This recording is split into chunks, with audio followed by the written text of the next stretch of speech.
তিনি বলেছেন যে আমাকে ভালোবেসে বেশি কিছু নয়, একটা ফল দিবি, দিয়ে যা। ফলটাকে সুন্দর করে ধুয়ে মুছে কুটে কুটে দিয়ে আমাকে প্লেটে সাজিয়ে দে। আমি কথা দিলাম তোর নিবেদন করা ফল আমি হাত বাড়িয়ে মুখে তুলে দেব। ফল যদি না দিতে পারিস, গাছ থেকে একটা মাত্র ফুল তুলে নিয়ে আমার চরণে দিবি, আমি সেই ফুলও গ্রহণ করব। কারণ ভগবান তিনি স্রষ্টা, তিনি বিশ্বের সৃষ্টিকারক। কিন্তু তিনি বলেছেন যে আমি ভক্তের ডাকে যখন তার কাছে ধরা দিই, তখন আমি সর্বশক্তি হারিয়ে শিশুর মতো হামাগুড়ি দিতে দিতে গিয়ে তার ফুল মুখে তুলে দিই।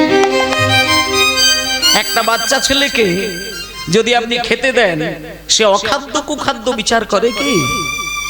5 বছরের ছেলেকে যা মুখে তুলে দেবেন, সে সেটা কোনো কিছু বিচার না করে মুখে তুলে দেবে।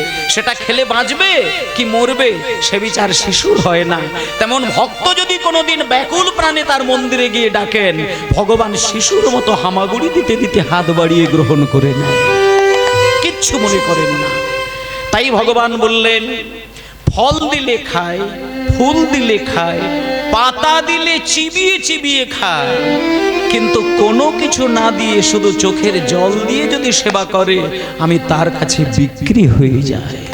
এটাই গৌর প্রেমানন্দে হরি।